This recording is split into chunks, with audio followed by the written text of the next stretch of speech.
It is Tuesday, July 28th, and I got a mocha frappuccino for Shannon and a Java chip frappuccino for me. I'm in a rainbow. Of course, we are at Starbucks today. Hello, beautiful book world. I am going to start Camp by Elsie Rawson. It is a LGBTQIA plus YA contemporary book about camping. I wanted to check that out and see if I enjoy that book or not.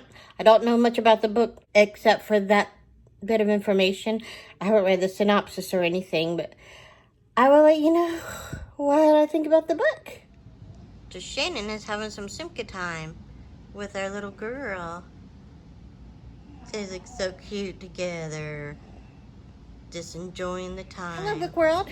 It is July 29th, Wednesday, and I am going to finish up Camp. I am enjoying the book so far. It reminds me of the kind of book that I would like to have read when I was younger. I'm going to read that book, and I have made pecan-crusted trout and mashed potatoes.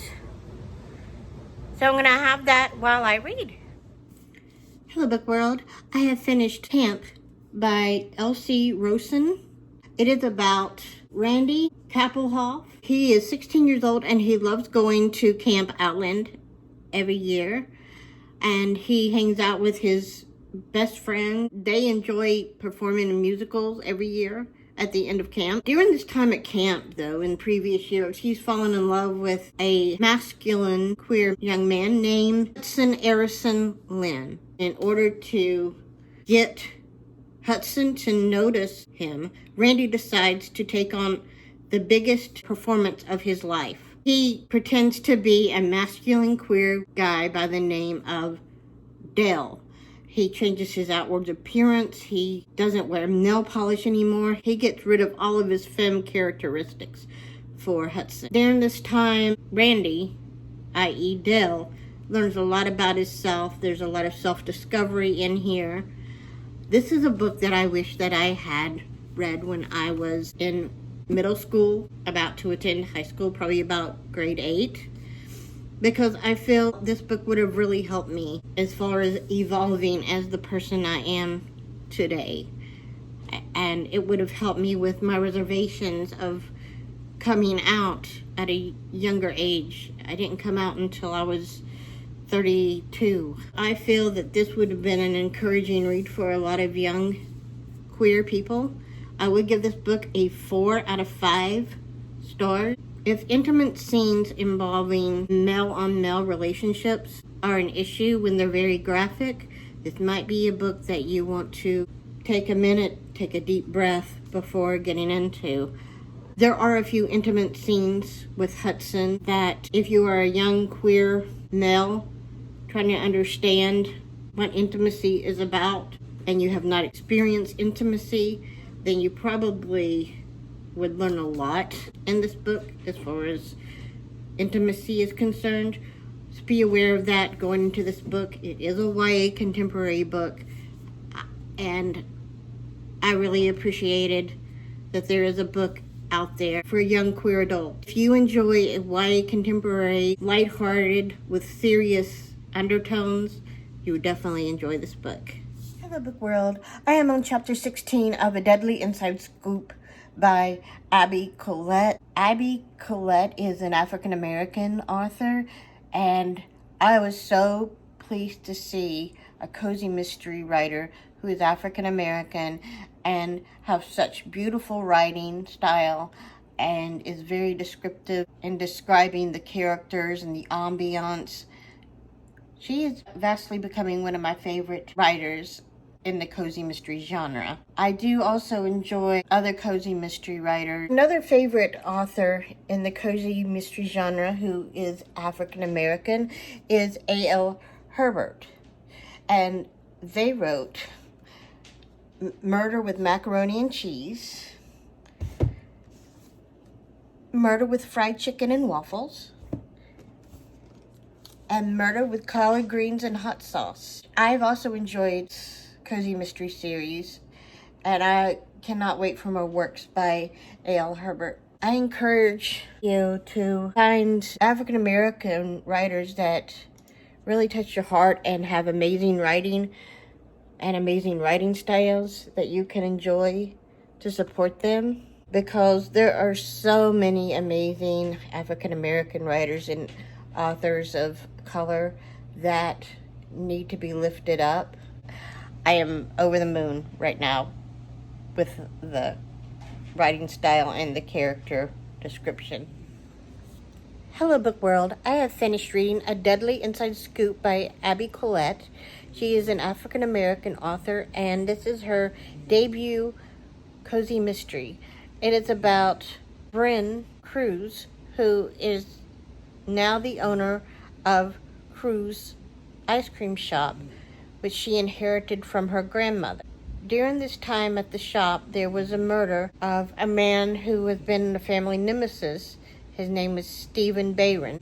After his death, Brim, or who her friends call her Win, her father is accused of the murder because succinylchlorine was found in the bloodstream, and he is an orthopedic surgeon. This is only an anesthetic that can be used for surgery. In the midst of all this, Win is trying to clear her father's name. She and her best friend Maisie try to find out who has killed Stephen, this nemesis of the town, who most everybody cannot stand Stephen. So there are a lot of people out there that would want to hurt or harm him. I give this book 5 out of 5 stars. It was an amazing cozy mystery, and I look forward to reading more from Abby Collette. We decided we're going to stop at Best Buy.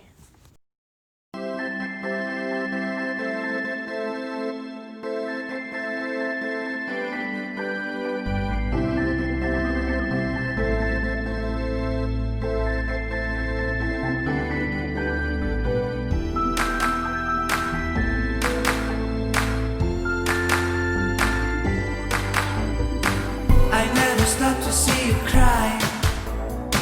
I never listen to your tears and praise. Oh no, I never stop to see you try.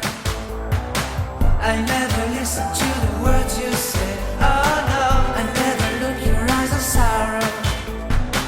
I never listen to your cries of pain. You get your love and I don't care. I'm sometimes foolish and so vain. Oh no.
Hello, book world. Today I'm listening on audiobook.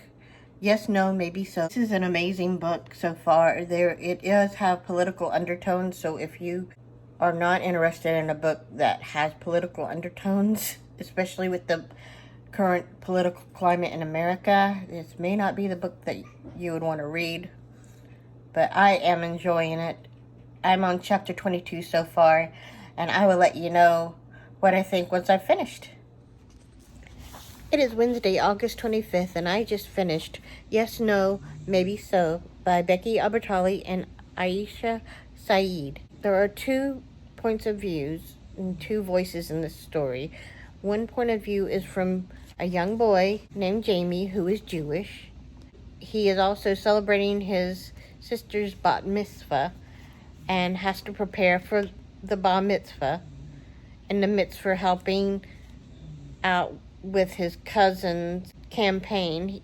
His cousin Gabe is the assistant campaign manager for Jordan Rawson, who is running for state senate in Georgia. Maya is a young Muslim teenager. It's her senior year in high school. She's not old enough to vote yet. Her dad offers her the bribe of getting a new car if she does campaign work for Rawson to get him elected for state senate. During this time, Jamie and Maya rekindle their old friendship that they had from previous years. It is also Ramadan, and Maya is in the middle of a hard time of her life because her best friend is moving away and seems less interested in her life, and her parents are having marital issues, all during Ramadan. I give this book a 5 out of 5 stars. Becky Albertalli herself is Jewish, and Aisha Saeed is Muslim, so I feel that the voices that were given and the cultural references given were on point. And I do appreciate the references to Jewish culture and Muslim culture. I know they couldn't dive into that completely because there was also the love story involving Maya and Jamie going on, as well as the story of trying to get Rawson elected as state senator. If you like a light, beautiful, fluffy contemporary read, this is definitely a book that I'd pick up. So I've always enjoyed Becky Albertalli's writing, and the writing was so cohesive that when Aisha Saeed and Becky Albertalli wrote this book, you feel that it is one voice, even though you know that the voice of Maya is told from Aisha's perspective and the voice of Jamie is told from Becky Albertalli's perspective. I am watching Queer Eye. I have found this show and I have just fell in love with it. I am loving the show. I'm living for it. All of the Fab Five, I couldn't choose my favorite. They're all amazing. Sylvester's having a wonderful time just sleeping on Mama's lap. He's such a good boy. Yes, he is. I love him so much. He is so sweet. You're a good boy, Sly. I'm going to go ahead and close this vlog out. Excuse my messy hair. But this has been kind of a quiet reading week, and there hasn't been much to vlog. Oh, sorry about that. But Shanon and I love you guys very much, and we wish you peace, love, books, and coffee, and many, many, many blessings. Bye-bye, guys.